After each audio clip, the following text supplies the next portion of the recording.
2026-এ এসে বিশ্ব কি এক অদ্ভুত সংঘাতের মুখে দাঁড়িয়ে? আলাদা তিনটি মহাদেশ, তিনটি ভিন্ন ইস্যু। কিন্তু খবরটা হলো প্রায় একই সময়ে বিশ্ব রাজনীতির তিনটি বড় ফ্রন্ট একযোগে উত্তপ্ত হয়ে উঠেছে। মধ্যপ্রাচ্যের চরম উত্তেজনা, সিরিয়ার মাটিতে মিত্রদের সংঘাত আর উত্তর আমেরিকার বাণিজ্য যুদ্ধ, সব মিলিয়ে এক অভূতপূর্ব অস্থিরতা।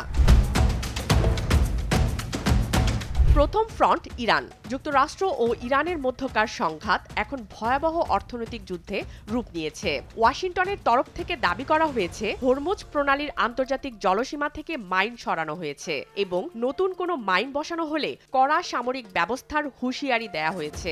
একই সাথে চালু হয়েছে অপারেশন ইকোনমিক আউটকাস্ট বা নতুন ব্যাপক নিষেধাজ্ঞা। ইরানের জ্বালানি, পরিবহন ও প্রযুক্তি খাত এখন চরম তাপে।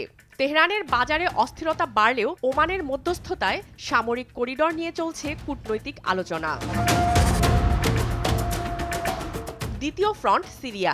এখানে দুটি মার্কিন মিত্র দেশ এখন মুখোমুখি অবস্থান করছে। সিরিয়ার আবু আল দুহুর বিমান ঘাঁটিতে ইসরায়েলের সাম্প্রতিক হামলার তীব্র প্রতিক্রিয়া জানিয়েছে তুরস্ক। সীমান্ত ঘেঁষে সামরিক উপস্থিতি বাড়ানো নিয়ে শুরু হয়েছে টানাপোড়েন। আঙ্কারা ইন্টারপোলে ইসরায়েলি প্রধানমন্ত্রীর বিরুদ্ধে রেড নোটিশের আবেদন পর্যন্ত করেছে। গৃহযুদ্ধের ছাই থেকে উঠে এসে সিরিয়া এখন আঞ্চলিক প্রভাব বিস্তারের প্রধান কেন্দ্রে পরিণত হয়েছে। আর তৃতীয় ফ্রন্ট উত্তর আফ্রিকা বা ইউরোপ নয়, খোদ উত্তর আমেরিকা। মার্কিন যুক্তরাষ্ট্র কানাডীয় পণ্যে উচ্চ শুল্ক আরোপ করার পর অটোয়া স্পষ্ট জানিয়ে দিয়েছে জবাব হবে ডলার ফর ডলার। শতাধিক মার্কিন পণ্যে বসানো হয়েছে 50% পর্যন্ত প্রতিশোধমূলক শুল্ক।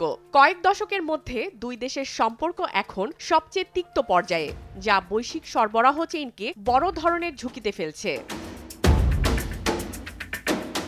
প্রশ্ন উঠছে, এগুলো কি কেবল বিচ্ছিন্ন ঘটনা নাকি নতুন কোনো বড় সংঘাতের সূচনা?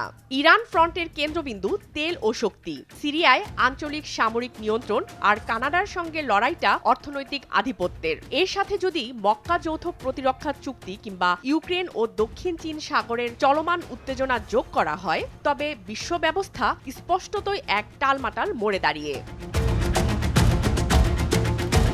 একটি সরাসরি বিশ্বযুদ্ধ হয়তো রাতারাতি শুরু হচ্ছে না, কিন্তু এই শুল্ক যুদ্ধ, প্রক্সি সংঘাত আর অর্থনৈতিক অবরোধ ছোট কোনো ভুলকেই বড় বিপর্যয়ের রূপ দিতে পারে। স্মিতা ইফতেখার, দৈনিক জনবাণী।